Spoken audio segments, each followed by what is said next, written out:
Viewers সবাইকে শুভেচ্ছা ও সালাম জানিয়ে আমার channel Shapla Wahid recipes and ব্লগসে সবাইকে আমন্ত্রণ জানাচ্ছি।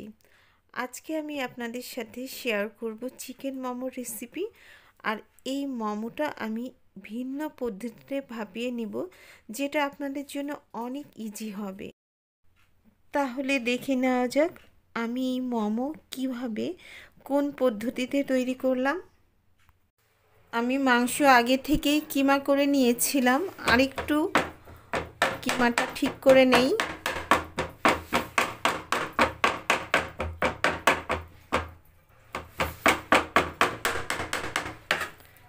এভাবে কিমা করে নেবেন।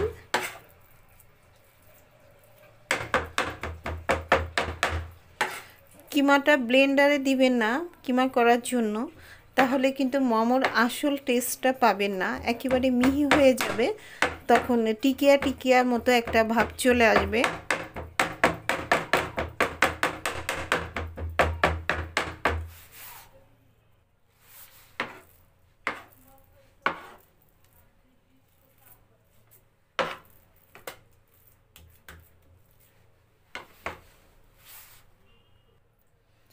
এবার এই গাজরটার অর্ধেকটা আমি কিমা করে নিব।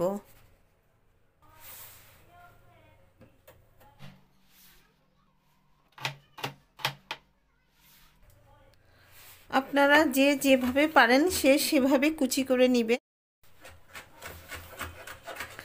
গাজর এভাবে করে একেবারে কুচি কুচি করে নেবেন, গ্রেট করার মতো করে। আপনারা গ্রেটারেও করে নিতে পারেন, যার যেটা সুবিধা হয়।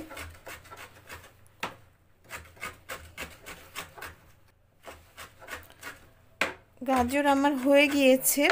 এবার আমি পেঁয়াজগুলো ঠিক এরকম করে একেবারে কুচি কুচি করে গ্রেট করার মতো করে নিব।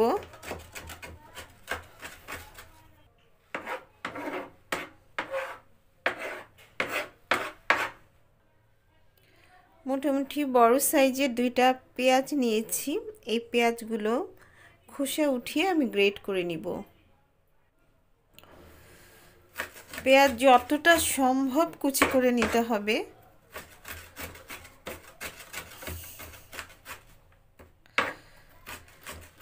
বটি দিয়ে কুচি করলে সেই কুচিটা হয় একরকম, কিন্তু ছুরি দিয়ে কুচি কুচি করলে ছোট ছোট চৌকা চৌকা হয়ে যাবে। ওটা মোমোর জন্য একেবারে পারফেক্ট কাট। কাঁচামরিচ নিয়েছি দুইটি, আমি কাঁচামরিচ দুইটিও গ্রেট করে ফেলবো। সব কিছুই আমার গ্রেট করা শেষ। আজকে আমি ঘরে থাকা উপকরণ দিয়েই মোমো তৈরি করছি।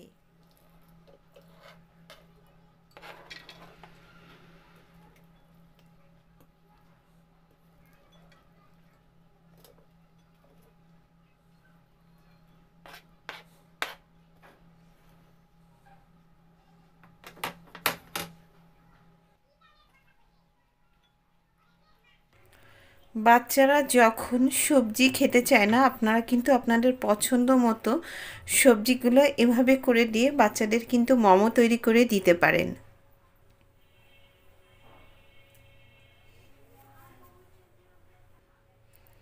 আমি এখানে আদা ও রসুন হাফ চা চামচ করে দিলাম। লবণ দিয়ে দিচ্ছি পরিমাণ মতো। চিনি দিয়ে দিচ্ছি হাফ চা চামচের কম। লবণ আর চিনি আমি পরিমাণ মতো এই জন্য বললাম যে লবণ চাইলেও বেশি খাওয়া যায় না, কিন্তু তারপরও এক একটা পরিবারের লবণটা কিন্তু এক এক রকম খায়। ধনিয়া দিয়ে দিচ্ছি কোয়ার্টার চামচ। জিরা ব্যবহার করছি না আমি এখানে, শুধু ধনিয়াটাই দিলাম। গোলমরিচ ব্যবহার করছি কোয়ার্টার চামচ। লাইট সয়া সস দিচ্ছি হাফ চা চামচ।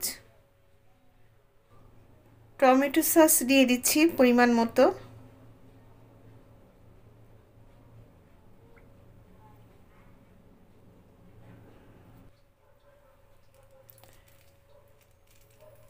লেবুর রস দিয়ে দিচ্ছি। এখানে আমার লেবুর রস হাফ চা চামচ হবে, যে লেবুটুকু নিয়েছি।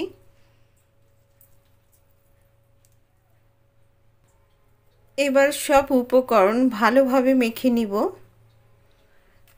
ওদিকে আমার তেলটা গরম হতে দিয়েছি। তেলটা এতটাই গরম হবে যে তেল থেকে ধোঁয়া উঠবে, সেই তেলটা এই চিকেনের মধ্যে দিয়ে দিব।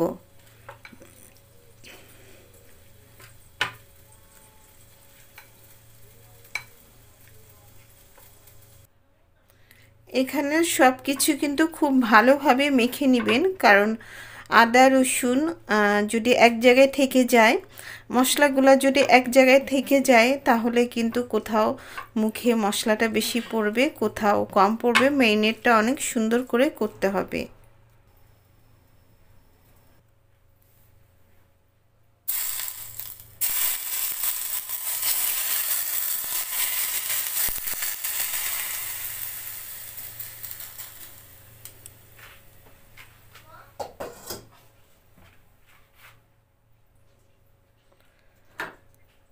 প্রচণ্ড ধোঁয়া ওঠা তেল দিলাম। আপনারা তেল যে পড়ার সাউন্ডটা শুনে তো বুঝতে পারলেন যে এটা দেওয়ার অর্থ মাংসটা কিন্তু সুন্দরভাবে সিদ্ধ হয়ে যাবে। অনেকের মনে একটু কনফিউশন থাকে যে মোমোর মাংসটা তো কাঁচা নেওয়া হয়েছে, তাহলে কি এই মোমোটা তৈরি করার পরে কি এটা ঠিক কুক হবে মাংসটা, নাকি কাঁচা থেকে যাবে? একটা অভক্তি ভাব চলে আসে। কিন্তু এভাবে করে গরম তেলটা দিলে মাংসটা যেরকম অনেকটাই কুক হয়ে যায়, সেই সাথে এই মাংসটার ভিতর থেকে একটা স্মোকি ফ্লেভার আসে, যেটা মোমোর স্বাদকে অনেক বাড়িয়ে দেয়। অনেকে এটা দেয় না, কিন্তু দিলে কিন্তু স্বাদটা ভীষণভাবে বেড়ে যায়। আমি এভাবে 1 ঘন্টা রেখে দিব। তার ভিতরে এই স্মোকি ফ্লেভারের যে তেলটা এবং অন্যান্য সব মশলা সব কিছু মিলে ম্যারিনেট করা থাকলো, কিমার ভিতরে স্বাদটা সুন্দরভাবে ঢুকবে। আর ওদিকে আমি মোমোর যে ডোটা সেটা তৈরি করে নিচ্ছি।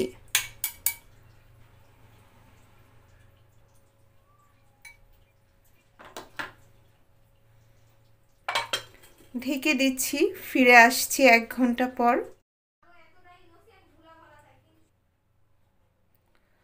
আমি এখানে 1.5 কাপ আটা নিয়েছি, আটা না, আমি ময়দা নিয়েছি। এবার লবণ, পরিমাণ মতো লবণ, 1 চিমটি চিনি এবং উষ্ণ গরম পানি দিয়ে আর তেল দিব সেই সাথে, দিয়ে আমি ডোটা তৈরি করে ফেলব। লবণ দিয়ে দিলাম, চিনি দিয়ে দিচ্ছি, তেল দিয়ে দিচ্ছি,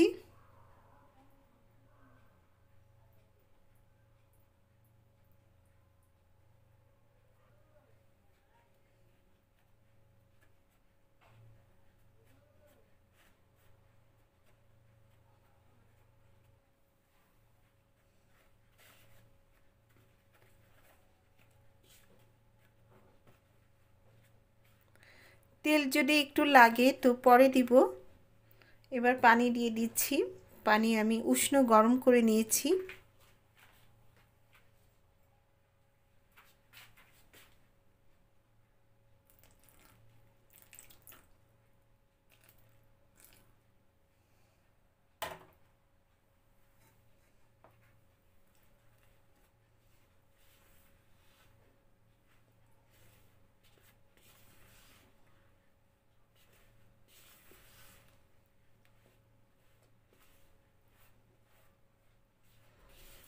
আর একটু তেল লাগবে।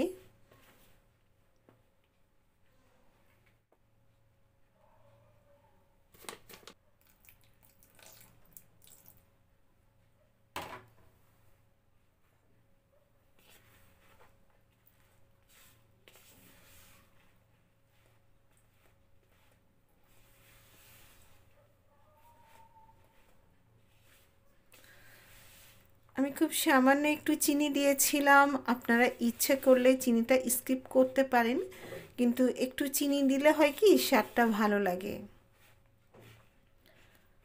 অনেক বাচ্চারা আছে সরাসরি চিকেন খেতে চায় না বা সবজি খেতে চায় না, তখন আপনারা কিন্তু ঘরে যে সবজিগুলো থাকে বা তার সাথে একটু চিকেন দিয়ে দিলে কিন্তু এই মোমো তৈরি করে নিলে বাচ্চারা কিন্তু সবজিটাও খেয়ে ফেলে, চিকেনটাও খেয়ে ফেলে।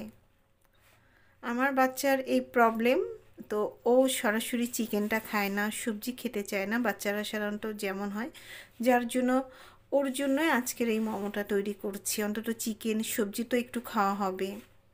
ক্যাপসিকাম দেই, কিন্তু আজকে বাসায় ক্যাপসিকাম না থাকার জন্য ক্যাপসিকামটা দেওয়া হয়নি। এবার ভালো করে হাত দিয়ে মেখে নিব। ডো রেডি হয়ে গিয়েছে। ফিরে আসছি 30 মিনিটস পর। এর মধ্যে ডো সেট হয়ে যাবে।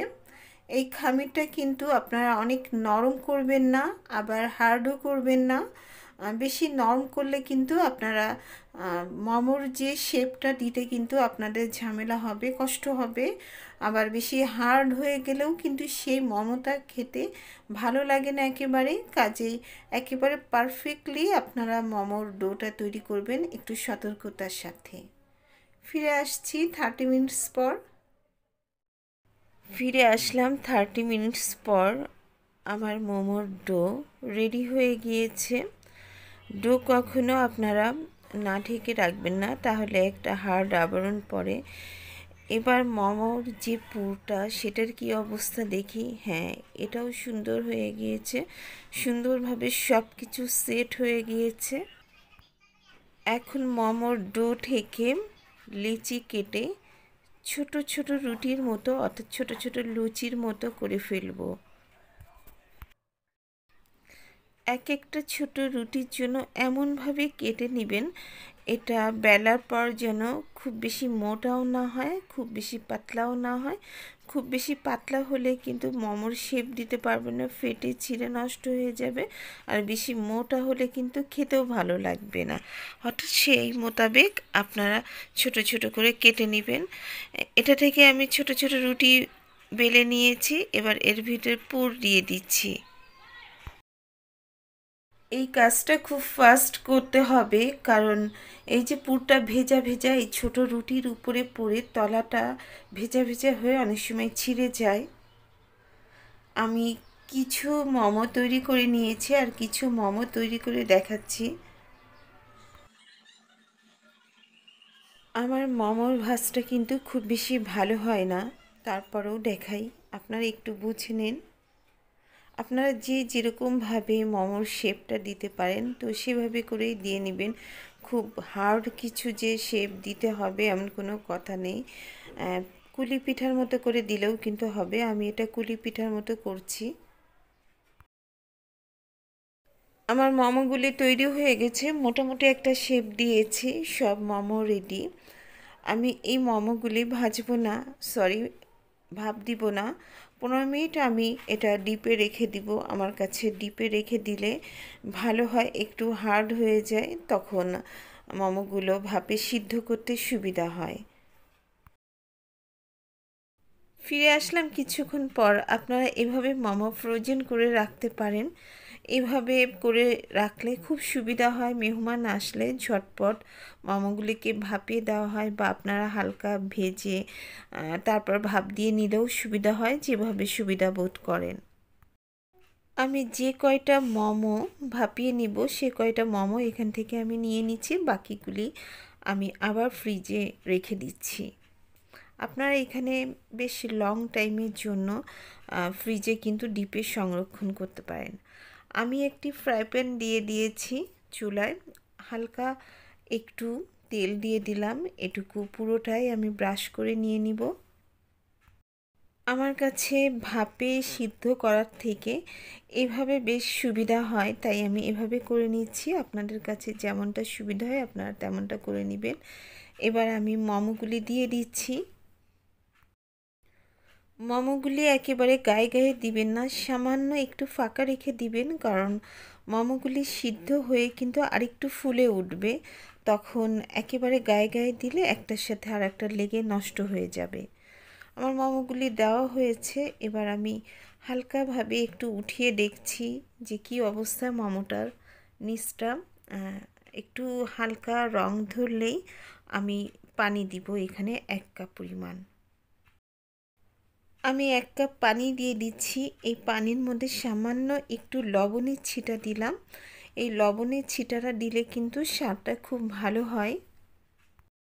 একটু ফুটে উঠলেই ঢেকে দিচ্ছি 10 মিনিটের জন্য। ফিরে আসলাম 10 মিনিট পর। এখানে পানিটা শুকিয়ে গিয়েছে, দেখেই কিন্তু বোঝা যাচ্ছে যে মোমোগুলি সুন্দর সিদ্ধ হয়ে উঠেছে, একটু ফুলে উঠেছে। মোমোগুলি বেশ ফুলে উঠেছে, দেখেই বোঝা যাচ্ছে। এবার মোমোগুলি একটু উঠিয়ে দেখছি যে তলাটা কেমন হয়েছে। তলাটা হালকা একটু লালচে রং ধারণ করবে। এই মোমোটা কিন্তু খেতে অনেক ভালো হবে। উপর থেকে সফট, নিচের থেকে হালকা ক্রিস্পি। এবার মোমোগুলি আমি পরিবেশন করে পেরেছি। এই মোমোর সাথে এখানে মোমোর সস দেওয়া হয়েছে। এই মোমোগুলো যে কতটা পারফেক্ট হয়েছে তা তো বুঝতেই পারছেন। সরাসরি ভাপে সিদ্ধ করার থেকে আমার কাছে এই পদ্ধতিতে মোমোটা তৈরি করে নিলে বেশ সুবিধা হয়। এই পদ্ধতিতে মোমো ভাপিয়ে নিলে নিচ থেকে একটু লালচে হবে এবং উপর থেকে সফট একটা স্বাদ আসবে। এই পদ্ধতিতে সময়টাও কম লাগে। ভিউয়ার্স, আমার আজকের রেসিপিটি যদি আপনাদের ভালো লাগে তাহলে অবশ্যই একটি লাইক দিবেন আর আপনাদের মূল্যবান মতামত কমেন্টের মাধ্যমে জানাবেন। আর যারা এখনও আমার চ্যানেলটিকে সাবস্ক্রাইব করেননি প্লিজ সাবস্ক্রাইব করে নিন। সবাইকে ধন্যবাদ।